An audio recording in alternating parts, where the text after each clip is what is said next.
Welcome to Pothana's channel.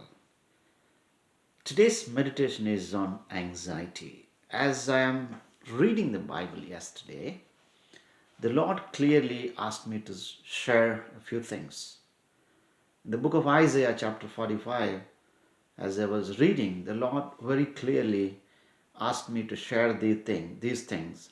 So today, I am sharing these things. The Lord said, strengthen the weak hands and make from the feeble knees.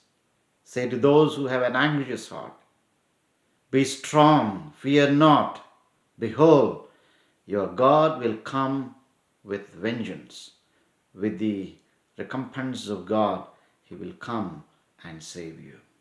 Let me tell you, my friends, God clearly asked me to share with those who have an anxious heart.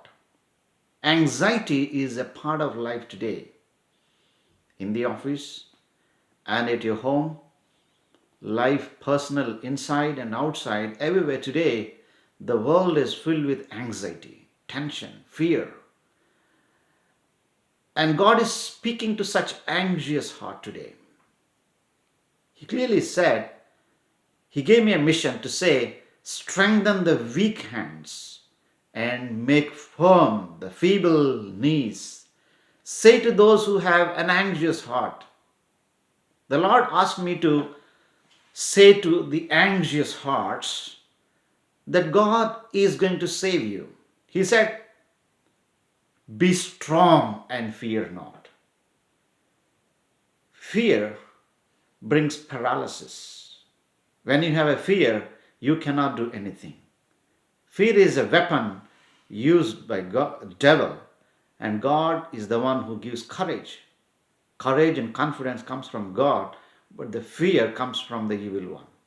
We don't need to live with the torment of fear. Fear torments, pulls down, and it will not allow people to be productive at home and at office in any work.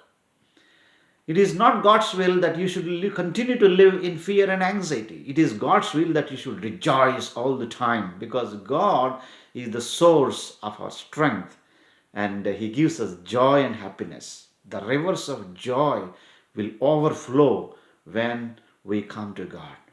And today, God very clearly says, do not be anxious.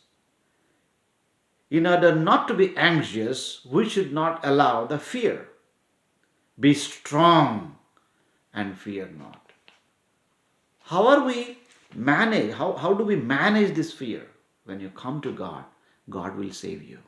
Here God says, He will come and save you. When you come to Him, He will come and save you. He will come from every danger, fear, and anxiety. Because God is a loving God. There was a wise man in the history, the wisest man who lived on earth.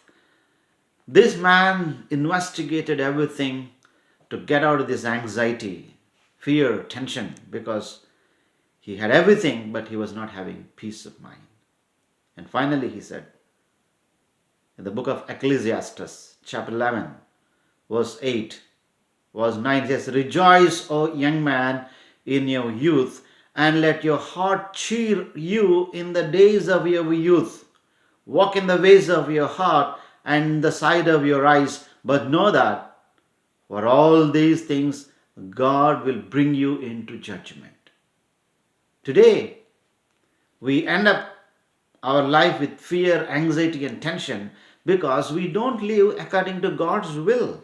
We don't obey God's laws and we live as we like and we go where we desire to go and we end up our life. But if we come to God, God gives us happiness. But today the world doesn't want God. They want the luxury, the pleasures of the flesh, feeding all the time the flesh, but less time to feed the spirit. But the more and more you feed to the flesh, the desires of the flesh, they will bring fear, anxiety, and tension. Today, the world is sinking in the ocean of anxiety because the world doesn't want God. Today, people don't have time for God. They have time for everything.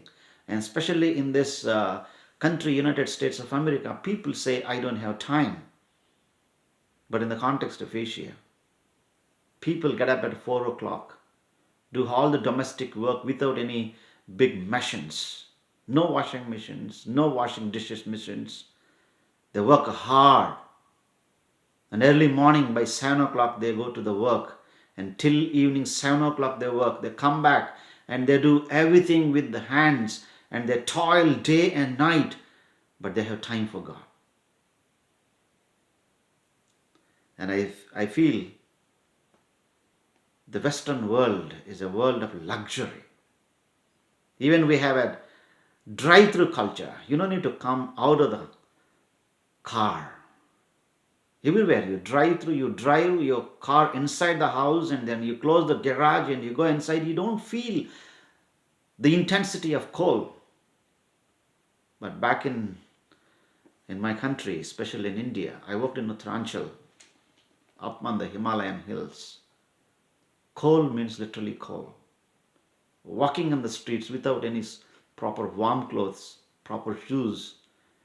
People are still living with such conditions, but they have time to understand God. They have time to meditate. And when people say, I don't have time, I am busy, and I assume and I strongly believe he is such a great laziest person. If a person says, I am busy, he is the laziest person, because there is a time that we need to redeem, because Bible says the days are evil. Redeem the time. Time is in our hands. It is there. We need to redeem it. We neglect and we mess up and we feel anxiety and we curse everybody. We curse ourselves and we curse everybody, saying that, oh, I am anxious, I am depression. Depression is an accumulated your own activity. It is its own, our own lifestyle that leads us to depression, that drags us into depression. Depression is not God's plan. And we need to enjoy God all the time, because God is very close. Here, the Solomon, the wise man, he says, oh, young man, if you want to enjoy whatever you want. Whatever your heart says, cheer you in your days of youth. Walk in the ways of your heart. Because the heart is such a deceptive thing. It leads us into different places. If we want to enjoy, as your heart says, enjoy it. And if you want to enjoy this, whatever your eyes wants to enjoy it. But remember, mind you, but now that for all these things, God will bring you into judgment. All these things God will bring you into judgment, because Bible very clearly says man has to give account on the day of judgment for every careless activity he has done, for every careless word he has spoken. He has to give account on the day of judgment. We are accountable to our time. We are accountable to our life. And that's what here the wise man Solomon, finally he says, if you want to enjoy, but remind you, God is going to bring everything into the judgment. And he says, remove anxiety from your heart. Verse 10. Ecclesiastes chapter 11 verse 10 says, remove anxiety from your heart and put away pain from your body. For youth and the dawn of life are vanity. For youth and dawn of life are vanity. We think we live on earth forever and ever. We enjoy, we accumulate wealth, and we don't consider others, and we don't consider giving to anyone. We're so selfish, because today the world is so selfish. Because the embodiment of God, the Lord Jesus Christ, Therefore, what I want to say today, remove anxiety from your heart.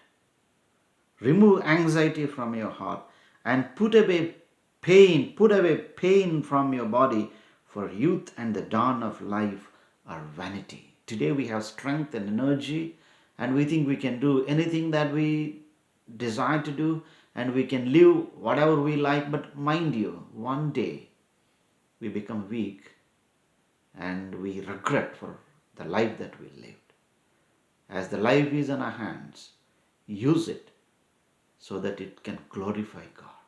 Solomon, finally, he realized the value of life and the value of living with dignity and honesty and with holiness.